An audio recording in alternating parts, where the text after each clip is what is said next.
Hello बच्चों, कैसे हैं आप सभी लोग।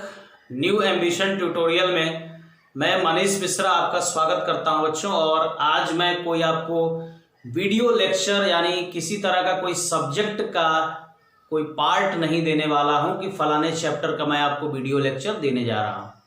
आज हम लोग एक पर्सनल एक टॉपिक पे डिस्कस करने जा रहे हैं बच्चों। आपके साथ एक तरह से मैं अपनी बातों को बच्चों रख रहा हूं, उसको समझने का आप लोग प्रयास करेंगे।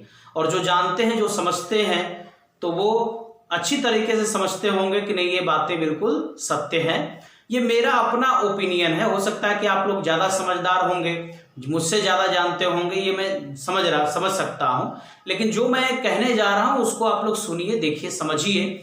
जो बच्चे नहीं जानते कम से कम वो जरूर देखेंगे। आप जानते हो बच्चों की जो 12th क्लास के बच्चे हैं उनको केमिस्ट्री पूरे 3 पार्ट में मिलती है। फिजिकल केमिस्ट्री मिलती है बच्चों, और आपको इनऑर्गेनिक केमिस्ट्री आपको मिलती है, और तीसरा ऑर्गेनिक केमिस्ट्री आपको मिलती है बच्चों। ठीक है, तो आप देखिए कि जब आप तीनों सेक्शन पढ़ते हो तो कौन सा सेक्शन बच्चों आपको फेवरेट लगता है। 12th क्लास की मैं बात कर रहा हूं। बहुत सारे ऐसे बच्चे होते हैं जो 11th में पूरी तरह से पढ़े नहीं होते। तो मैं जहां तक मेरा ओपिनियन है कि ये सेक्शन सारे बच्चों को बड़ा पसंद आता है, बहुत मजा आता है। इसमें आपका सॉलिड स्टेट, इसमें आपका सॉल्यूशन आ गया, इसमें आपका इलेक्ट्रोकेमिस्ट्री आ गया, केमिकल काइनेटिक्स आ गया। ये सब जो चैप्टर है बड़ा पसंद आते हैं बच्चों को। सरफेस केमिस्ट्री आ गया, ये सब बहुत अच्छा लगता है। क्यों ये अच्छा लगता है जानते हैं आप लोग? इसलिए बच्चों की ये चैप्टर किसी बेसिक चैप्टर से बहुत ज्यादा मैच नहीं करते। इनको बच्चे अगर 12th में भी पढ़ना शुरू करेंगे, वो कहीं कुछ नहीं पढ़े हैं तब भी वो 80% चैप्टर को तैयार भी कर लेते हैं, समझ जाते हैं। अब रही बात इनऑर्गेनिक की, तो जब इनऑर्गेनिक में हम लोग बच्चों 12th की इनऑर्गेनिक में आते हैं तो इसमें मेटलर्जी आता है। मान के चलिए मेटलर्जी आप कर सकते हैं, इजी है, 10th में भी आप लोग पढ़े होते हो।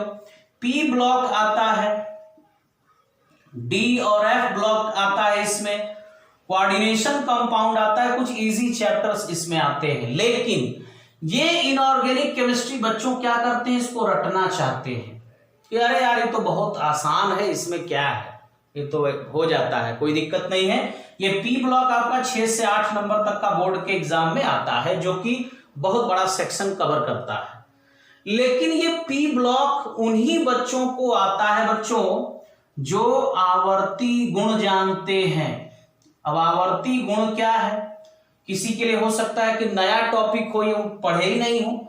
इसको कहते हैं पीरियोडिसिटी। आप लोग 10th क्लास से पीरियोडिसिटी स्टार्ट हो जाती है बच्चों, तत्वों का आवर्ती वर्गीकरण। 11th में भी आप आकर के तत्वों का आवर्ती वर्गीकरण पढ़ते हैं, परमाणु त्रिज्या पढ़ते हैं, आयनिक त्रिज्या पढ़ते हैं, इलेक्ट्रॉन बंधुता पढ़ते हैं, विद्युत ऋणात्मकता पढ़ते हैं।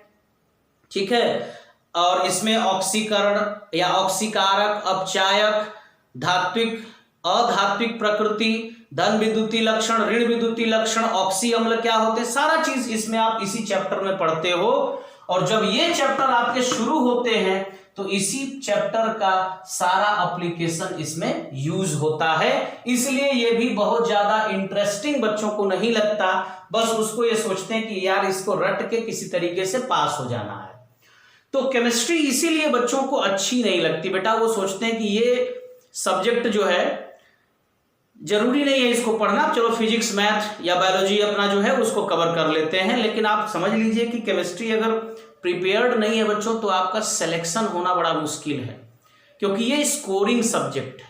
और मैंने बार बार कहा है कि जो बोरिंग है वही स्कोरिंग होता है। तो जो बोरिंग सब्जेक्ट होगा, अगर मान लीजिए केमिस्ट्री आपकी बोरिंग सब्जेक्ट है तो सारे बच्चों के लिए बोरिंग होगी ना, 2-4 को छोड़ दिया जाए तो अगर सारे बच्चों के लिए केमिस्ट्री बोरिंग होगी और आपके लिए अगर आपने उसको इंटरेस्टिंग बना लिया तो आप सारे उतने बच्चों को पीछे छोड़ करके बच्चों आगे निकल जाएंगे और फाइनली आपका एग्जाम में हो जाएगा सिलेक्शन।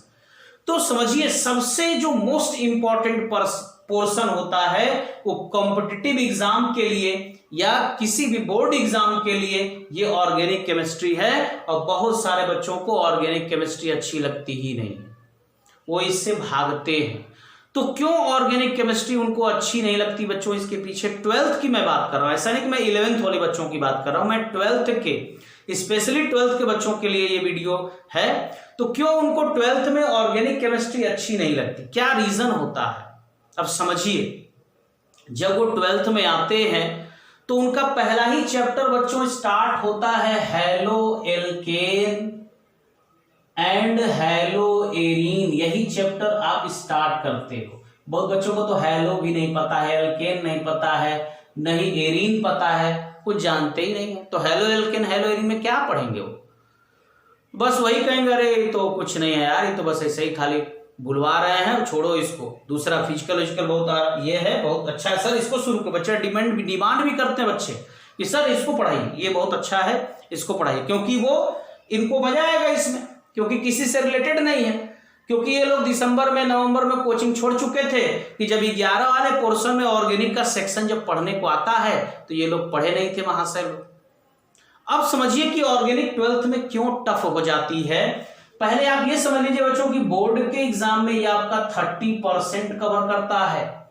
आईटी जेई में भी आपका ये कम से कम नहीं तो 30 से 35% ये आता है। और नीट में भी 28% लगभग 30% मान के चलिए कि आता ही है। तो हर दृष्टिकोण से आपका ऑर्गेनिक केमिस्ट्री बहुत इंपॉर्टेंट होता है। और इस सेक्शन को छोड़ देंगे तो आप सोचिए आपका सिलेक्शन होगा, कभी जिंदगी में सिलेक्शन नहीं होगा, क्योंकि ये तो आपको याद होगा नहीं, कितना रटेंगे। ठीक है, तो 12th में बोर्ड में तो बच्चों किसी तरीके से सोचते हैं कि चलो ऑर्गेनिक केमिस्ट्री रट जाते हैं, कितना रिएक्शन रटोगे, कोई फायदा है रटने से। तो ऐसे सिचुएशन में क्यों वीक हो जाती है उनकी 12th की ऑर्गेनिक केमिस्ट्री, क्या कारण होता है। तो अगर आपको अपने ऑर्गेनिक केमिस्ट्री को बच्चों स्ट्रांग करना है तो आप सबसे पहले नाम लिखना सीखें। जब नामे नहीं पता है तो फिर 12 में क्या करोगे, तो आपको बच्चों को पढ़ना होगा IUPAC नॉमेनक्लेचर। ये जरूरी नहीं कि मैं ही पढ़ाऊं, कोई भी पढ़ाए, ये जरूरी है कि इसको आप पढ़िए। दूसरा टॉपिक होता है बच्चों आइसोमेरिज्म। जब आप आइसोमेरिज्म ही नहीं जानते हैं तो आप हेलो एल्केन क्या जानेंगे कि हेलो एल्केन का दूसरा पार्ट जैसे 1 क्लोरोब्यूटेन है उसको मैंने 2 क्लोरोब्यूटेन कर दिया, तो आप क्या जानेंगे कि दोनों एक दूसरे के आइसोमर्स हैं। तो आइसोमेरिज्म यानी समावयवता आपको आनी चाहिए। तीसरा बच्चों होती है GOC जनरल ऑर्गेनिक। ठीक है, general organic GOC general organic chemistry आपको आनी चाहिए। इसमें ही पढ़ाया जाता है कि आर्थो मेटा पैरा ग्रुप क्या होता है, इफेक्ट क्या होता है, +I -I +M -M सब इफेक्ट इसी में पढ़ाए जाते हैं। GOC आपको आनी चाहिए। और चौथा बच्चों है मैकेनिज्म, जो कि सबसे मोस्ट इंपॉर्टेंट है। अब ये नहीं कि मैकेनिज्म से पहले ही शुरुआत कर दें, मैकेनिज्म तब आएगा जब ये सारे आएंगे। ठीक है, अगर ये 4 चैप्टर जिन बच्चों ने 11वीं क्लास में पढ़ा है उनको तो 12वां क्लास एकदम हलवा लगेगा बेटा, कुछ लगेगा कि एकदम कुछ है ही नहीं।